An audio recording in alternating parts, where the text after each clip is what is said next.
This is an interview of Robert G. Hill being conducted for the Veterans History Project at the Library of Congress. Mr. Hill was born on March 30th, 1922. He served in the United States Navy during World War II. His highest rank achieved was second-class radio man. Today is Wednesday, November 11, 2009, Veterans Day, and we are located in Des Moines, Iowa. My name is Deborah L. Dubuck. With me today is Ann Moyna, an Iowa certified shorthand reporter, and the videographer, Gabriel Rowold. Mr. Hill, we're going to start with a few questions about your background. Can you tell me a little bit about where and when you were born? I was born,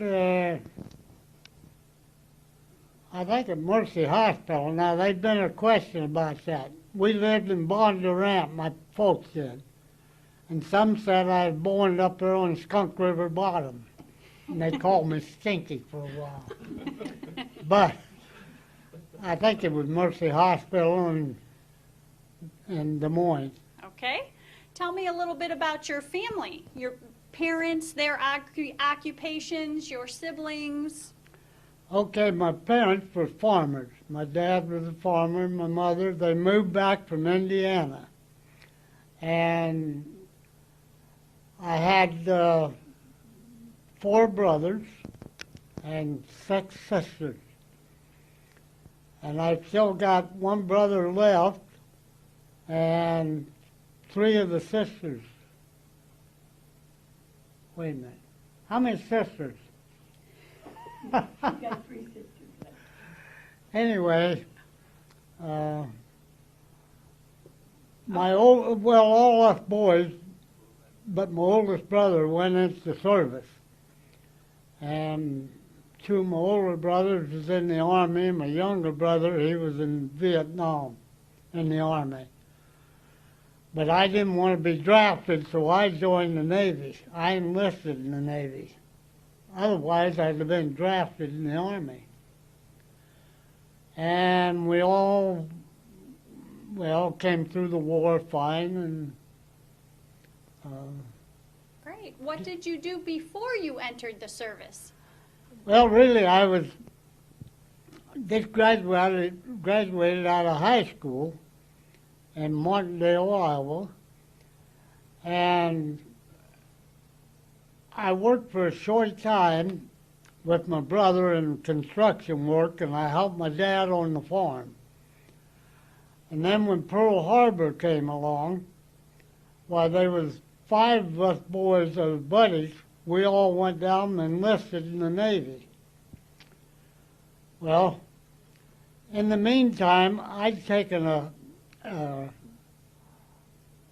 electronics course out of the National School of Electronics in Chicago.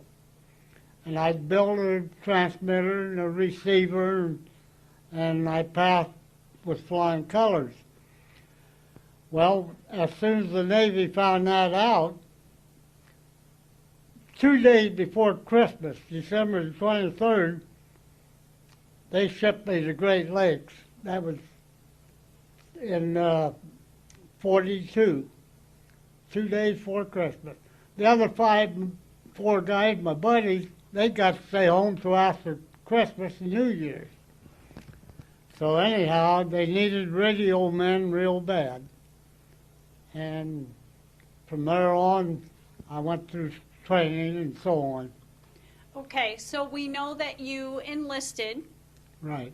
And what do you remember about departing for training camp? I remember they was a good friend of mine, and him and I, we got acquainted down at the railroad depot in Des Moines.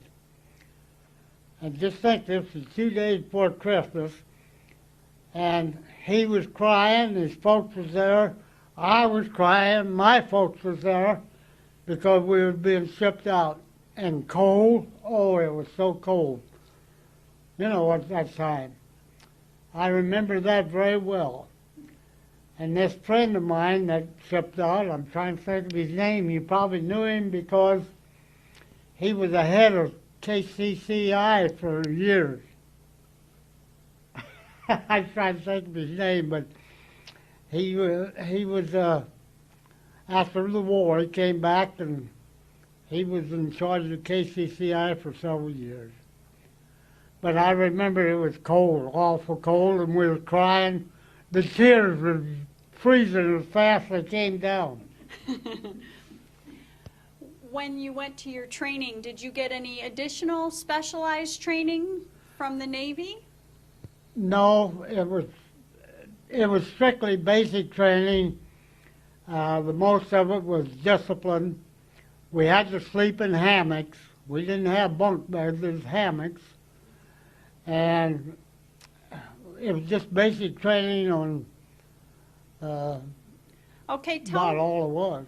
tell me a little bit more about how you adapted to military life. You talked about your sleeping arrangements. What about the food and the social life and the physical regimen and things like that?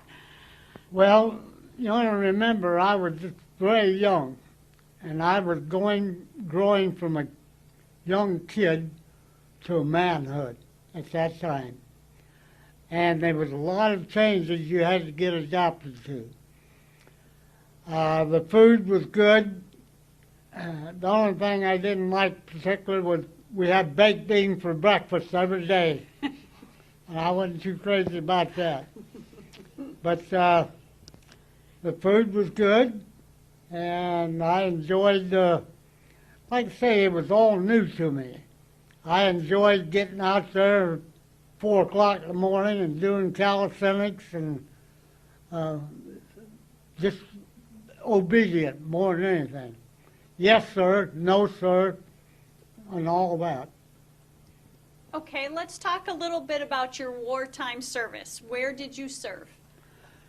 Well, first I went through some more schooling, Madison, Wisconsin for one. They had for training for radio men. And when we graduated from Madison, why, we graduated with 2 years of credit, college credit. And from there, we went to California. We had to learn to do the flags and lights and all that. And from there, well, of course, we went to, in California, we went to Los Angeles.